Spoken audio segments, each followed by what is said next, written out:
Assalamualaikum warahmatullahi wabarakatuh. Jumpa lagi di Jendela Dialektika Jurnal PKSPD dengan tajuk Bursa Ketua Dewan Kesenian Indramayu masih lakukah?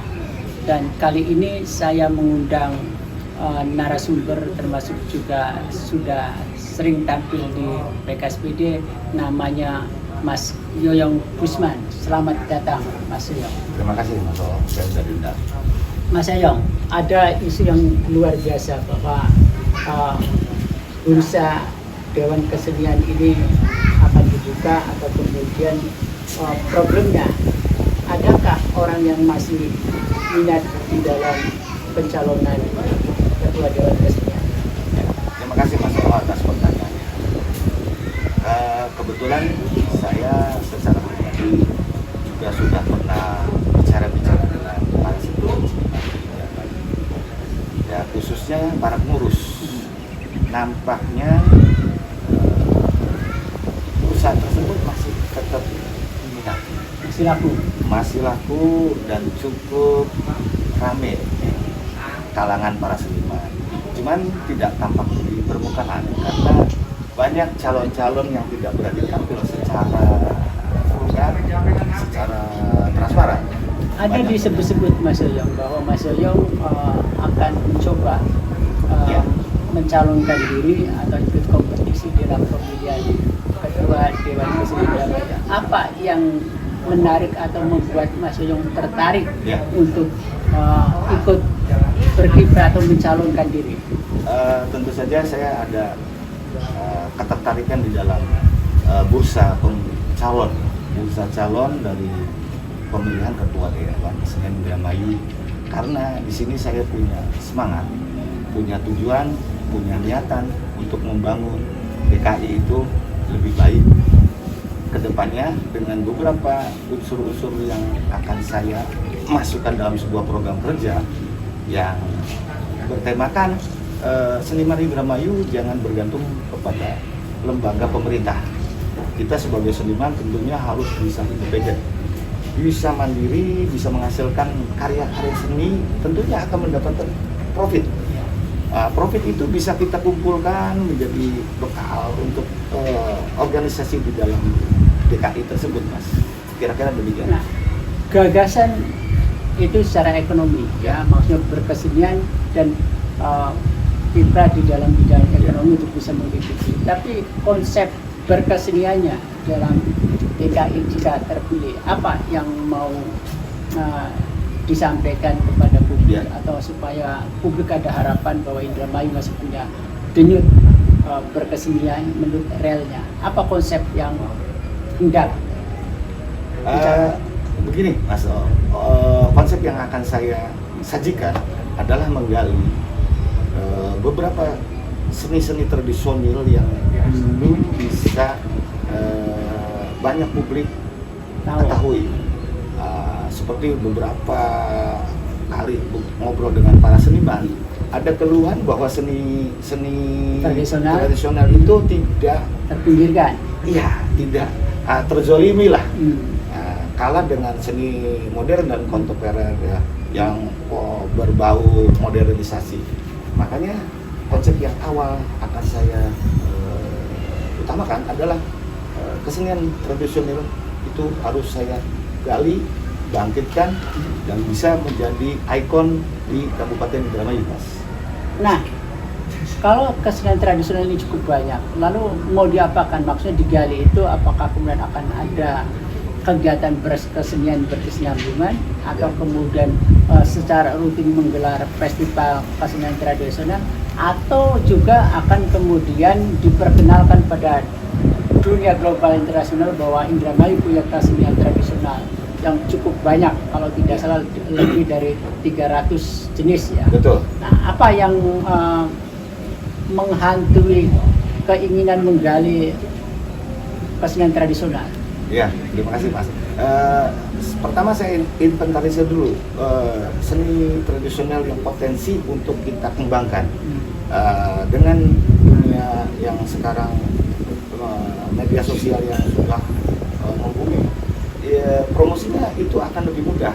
Karena akan saya bentuk sebuah tim kreatif agar potensi-potensi seni yang terpikirkan ini bisa terpublikasikan dengan baik, bisa masyarakat khususnya Indramayu, bahkan mungkin secara umum di luar Kabupaten Indramayu, bahkan tingkat nasional maupun internasional bisa Oke, berkembang. kalau begitu kan Dewan Kesenian akan merangkap menjadi marketing untuk mendorong kesenian tradisional supaya kemudian bisa bangkit, bisa mengaktualisasikan bahwa inilah proses kreatifnya, tentu dalam tanda kutip ini yang agak hiburan ya, karena seni tradisional umumnya hiburan Ya. dalam tanda kutip.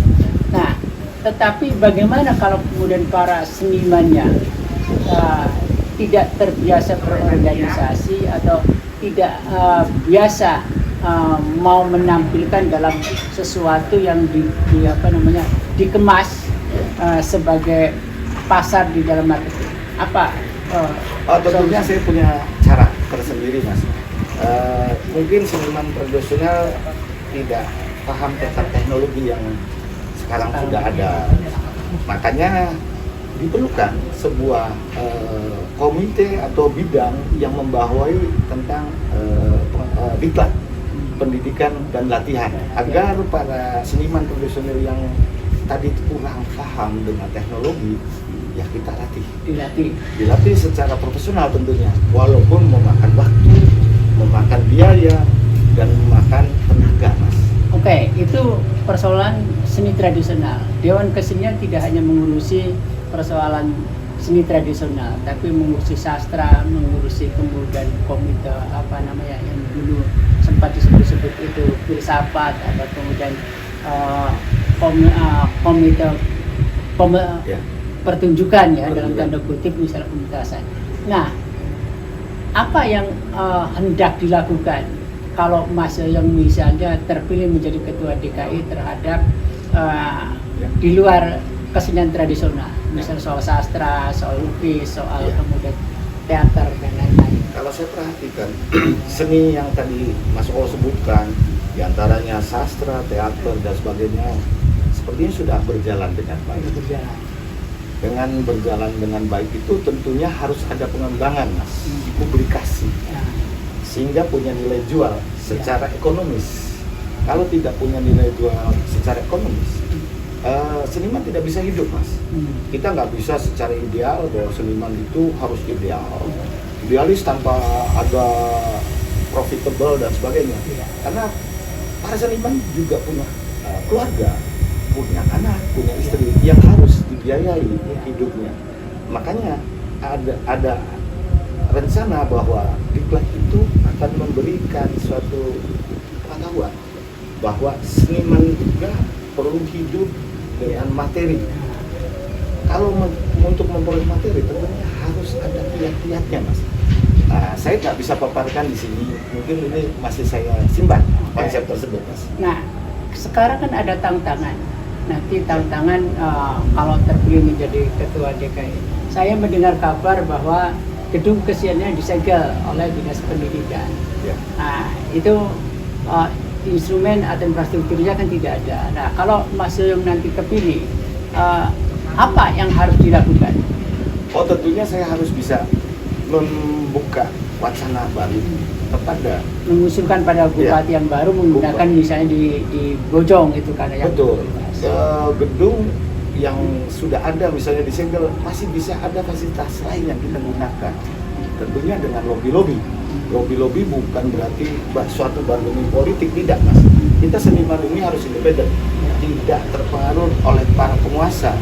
Tapi penguasa juga harus bermitra pada kita, Mas, untuk bisa mendorong para seniman ini berkarya, berkreasi, dan juga menghasilkan output yang baik, Mas. Dan bisa membawa nama baik Kabupaten Indramayu tentunya. Ya, Mas. Ya, jadi kalau misalnya Mas Yoyong jadi ketua nih, kemudian mau mentas teater nih, akan diberi kebebasan untuk baca puisi, kan? Ya. Misalnya bolehlah mau mentas apa saja, mau Hamlet, mau opera kecoa, ya kan, mau baca sajak, misalnya pamit dan lain-lain. Nah, apakah itu juga ada belenggu atau jangan dong gitu loh, karena penguasa atau pendopo tidak suka. Nah, bagaimana mengatasi misal juga kalau ditegur oleh kekuasaan misalnya? Tentunya gini, Mas, para seniman itu punya kebebasan, kebebasan berkarya, kebebasan untuk mencurahkan dengan tulisan, teater dan sebagainya. Kalau dibelenggu oleh suatu pengekangan dari pemerintah daerah, wah saya tidak bisa terima itu mas. Orang seniman harus bebas mas, mengekspresikan segala macamnya yang ada di dalam pikiran, benaknya, hatinya, tapi tidak juga untuk menjadi presiden buruk kepada publik. Oke, yang terakhir Mas Yoyong. Tadi kan ada keinginan untuk ikut bursa pencalonan. Ya. Untuk catatan terakhir nih, apa yang mendorong kemudian Mas Yoyong ingin ke situ? Apakah melihat perkembangan DKI sekarang ini seolah-olah stagnan atau kemudian senyap, Ya. sehingga kemudian publik juga menganggap bahwa Dewan Kesenian Indramayu sudah tidak ada, atau apa yang membuat gelisah ingin mencalonkan diri menjadi? Tentunya banyak mas. Alasan saya masuk dalam bursa ini pun kalau diterima oleh seniman, Ya. karena saya pribadi itu adalah orang yang memerhatikan seni. Walaupun saya belum berkecimpung secara langsung di dunia seni, sekiranya teman-teman para seniman di DKI itu bisa mensupport saya, mungkin gagasan saya ini akan saya tuangkan dalam program kerja saya mas. Jadi passion saya akan menulis saja untuk membesarkan sebuah organisasi yang ada di Kabupaten Indramayu yang menaungi semua para seniman baik tradisional maupun modern untuk bangkit kembali mas, tanpa terbelenggu oleh penguasa, tanpa terbelenggu oleh APBD Indramayu. Kita kejar impian para seniman untuk mandiri, bisa berusaha semaksimal mungkin untuk menghasilkan karya dari pemikiran mereka itu mas. Paling akhir untuk menutup dialektika dalam dialog ini, apa yang hendak disampaikan pada teman-teman seniman dan publik Indramayu? Yang utama mas, saya mau menyampaikan kepada teman-teman seniman, dalam berseni memang tidak mudah. Cuma seni itu harus kita dengan hati. Kalau hati kita tulus, bersih, makanya saya minta teman-teman yang ada di DKI, ayo bareng-bareng berpikir, bareng-bareng untuk memajukan DKI tanpa ada kepentingan pribadi. Sekiranya demikian. Terima kasih Mas Yoyong, Ya, semoga sama-sama. kemudian bisa dipahami oleh teman-teman Amin. di Dewan Kesenian Ya. dan juga publik bisa membaca atau menerka apa yang hendak jadi misi Mas Yoyong untuk membangun Dewan Kesenian. Ya. Untuk itu saya akhiri. Wassalamualaikum warahmatullahi wabarakatuh.